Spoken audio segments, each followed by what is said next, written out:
Hello, welcome to Anime Mystics. I'm Roman, and tonight I am watching Golden Kamuy Season 2, Episode 6, I believe. Um, yeah, Episode 6. So, last episode, Sugimoto and that old man that, Hijikata knew were still in the prison, trying to convince the guy in charge to give them Shiraishi, so that they can move him to a different prison. That was their excuse. But somebody runs over to the lieutenant, Surumi, and tells him, somebody is over there trying to get Shiraishi, and he sends someone running over there to tell them not to let anybody talk to Shiraishi, not to let anybody take him, nothing. Unfortunately, the guy gets there before they are able to finish their deal. Shiraishi had been brought into the room, but no actual... was not able to pass him off. Basically, this other dude, I'm looking at the names right now. His name's Otonoshin Koito. He was sent there and started testing the old man that was pretending to be the warden. He's able to speak like a different dialect of Japanese. I can't remember exactly what it was. But the warden also knows how to speak it. So he was testing to see if this guy knew how to speak the language. And he did. Everything was going fine until he brought up that a certain dish was good with alcohol and asked him if he drank much, and he told him not as much as I used to, and then he got shot in the head, and Sugimoto got shot in the shoulder. Basically, the warden doesn't drink, so that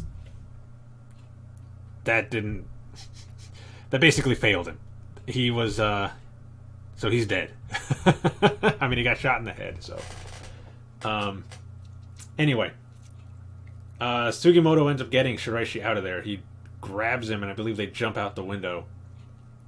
And then they run towards they're trying to run towards like the exit, but it's pretty much blocked.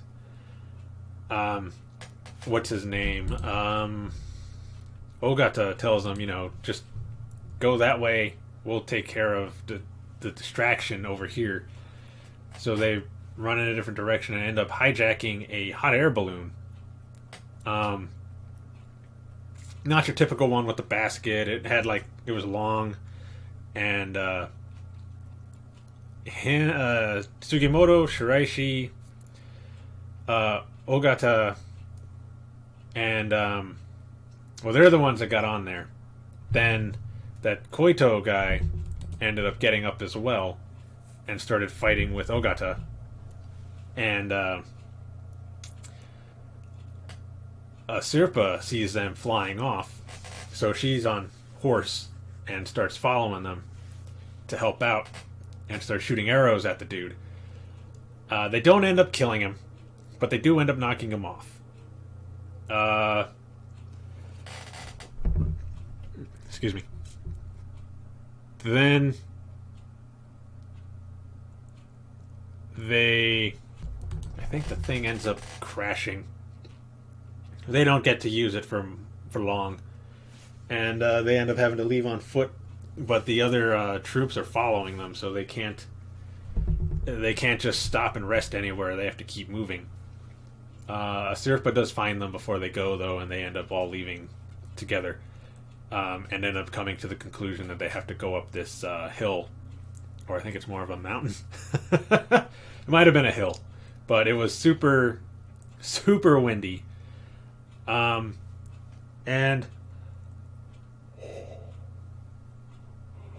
Sorry, don't know why I'm yawning so much. And it's so windy that it's like really hard for them to see or navigate or anything. So Asirpa tells them that they need to kill some of the deer that are up there, because there's some just kind of scattered around, that they need to kill some of them, like take off the skin and basically get inside the deer, like cut them open. Do like I said in the episode, a Han Solo and Luke Skywalker, where they got into the Tauntaun. Same thing, except they're getting into a deer. The only problem is that Shiraishi is kind of going a little crazy from the wind and everything that's going on, and he's got his clothes off and running around naked. So Asirpa goes after him, and Sugimoto turns around and sees Shiraishi is already in the deer. Like he's, well, not in the deer, but he's on top of the deer, kind of just trying to sleep. Somehow Shiraishi got around them and made it back to Sugimoto before Asirpa was able to see him do it. So she's running out there by herself, not knowing that he's already back at the area. And he goes after her. And they end up having to kill their own deer because there was no way they were going to find their way back in that wind. And they get into their deer, and now they're just waiting it out. While they're doing that, they're having a discussion.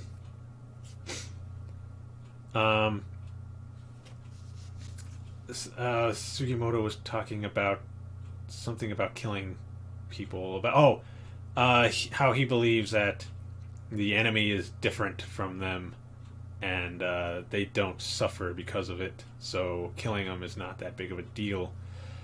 And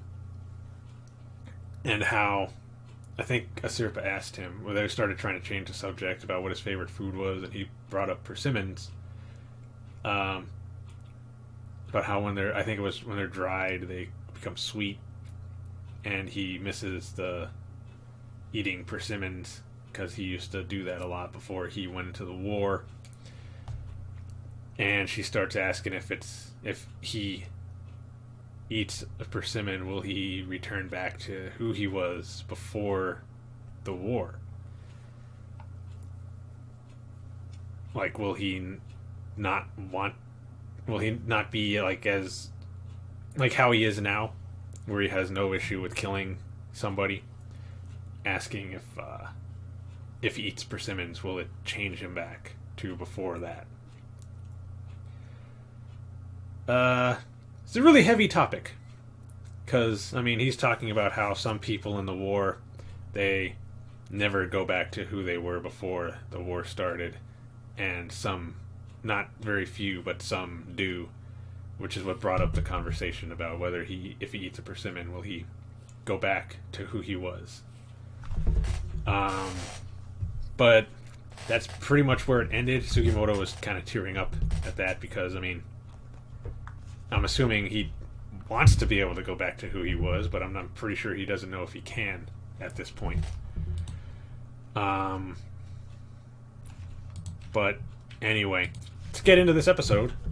I don't know what's going to happen. I don't know if they're going to start off with showing them like go away after the wind is picked up, or if we're going to go on to somebody else. But let's see. Alright, so the video is going to be located over here, and the link to the reaction is going to be in the description down below. And we're going to start this episode in 3, 2, 1.